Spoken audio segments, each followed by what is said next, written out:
So, Guy, where are you calling from, baby? I am calling from Okmulgee County Jail in Oklahoma. All right. Well, you know what? We have a lot of patriots out here that did a lot of work, with Fannin County. So why don't you tell us what you've heard from different inmates that have come in from there? Yeah, so these guys that are coming in here, they're telling me that over on the other side of the road, which is where they house inmates as well, that the walls are covered with all kinds of mold, and it's nasty, and there's people stacked on top of people. They only have so many beds. They have like 10 federal inmates sleeping on the floor. Like, even in this pod, we have 3 inmates sleeping on the floor upstairs. They don't have enough bunks. They're bringing people in here. They're getting paid for everyone who's here, and they don't even have beds for them. So they're just stacking us in here like chattel. Well, we did do that screen recording of like the sheets and all of that, but then when I tried to give it to Deb, or I did give it to Deb, it doesn't have any volume on it. So when you go to a new jail, they issue you what? They issue you new sheets. They give you new bedding. They give you a blanket. They give you inmate clothing, which is like the suits. They normally give you a couple of sets, depending on the facility, usually 2. And most all jail standards across the country require them to exchange these things once at the least a week, so that they can take and launder them and bring in a clean set and give you a clean set and take your dirty set. This place doesn't do that. So what they're giving us is stuff that is stained brown. They launder what they do with the uniforms, but they come back looking like they've been washed with an auto mechanic's work uniform, and they smell like it just smells horrible. So, and then they give you these sheets. They give you one sheet, just one sheet that has burn holes in it and is brown, and they never change it. They're supposed to change by jail standards everywhere across the Commonwealth at least once. They're supposed to come in and give you a clean set of sheets, or at least bedding, and then you give them everyone so they can launder that at least for that week, and they're not doing it here. Well, and also, explain how a lot of the other inmates, they don't understand because people don't get the manuals about the rules and regulations. So a lot of people that have been detained regularly, they don't even understand the process of the grievance system. That is correct. These guys, not only do they not understand it, but they're scared to do it out of fear of retaliation from the officers from the facility. I've gotten a few to file, the grievances, to help with the grievance process, and we have got some of them put in, but they don't explain it. The handbook is vague. They do have a handbook that they get in on the tablet. Most of these guys are, they've never read it. And even in that handbook, it says they're supposed to change the bedding once a week. They don't. Right, and then you have no access to books. They came in and took those out? Right. So I think it was around May. They did a roundup, and they came through the facility claiming a fire code problem and said that they were taking the books. Either you sent them home or you lost them. But they rounded up all the books. They cleared out the library. They do not have a library here at all. So you can't even mail in books. Like, I have grievances about that, and the grievance got responded with we don't allow books mailed into this facility. What about Bibles or any other type of religious material? No religious material.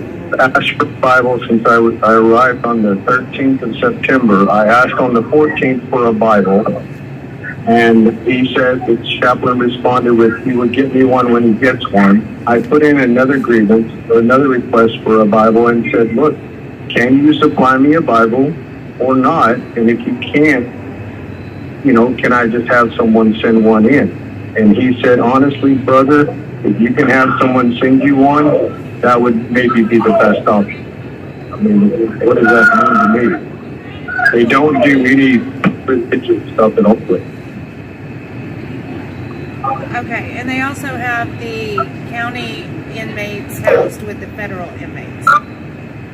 Correct.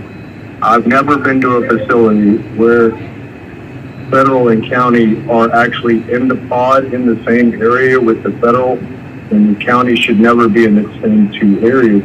That's a liability. I mean, I am in here with people that have committed murder and convicted of murder. If they decide to kill a county inmate, what kind of legal liability does that put between the state and the federal government? That's never been, I know of nowhere that happens anywhere for this place. All right. They do not follow kills. Right, and the facility itself hasn't been inspected or audited for at least the last 3 or 4 years. That's my understanding, yeah.